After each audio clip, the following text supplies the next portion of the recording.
Hindi lahat ng panalangin natin sinasagot ng Diyos. Bakit? It is about the desires of our heart. Kasi kaya hindi sinasagot ng Diyos yung panalangin natin kasi hindi iyon ang makabubuti sa atin. Baka kaya hindi pa tayo sinasagot ng Panginoon sa ating mga panalangin kasi baka hindi pa handa yung puso natin. Hindi natin agad makukuha yung gusto natin.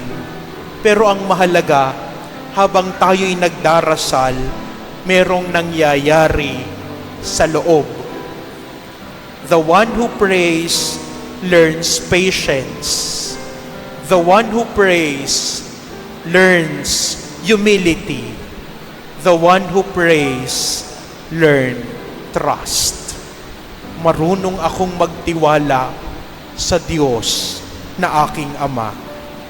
Because in the end, the greatest miracle of prayer is not the change around us, but the change from within.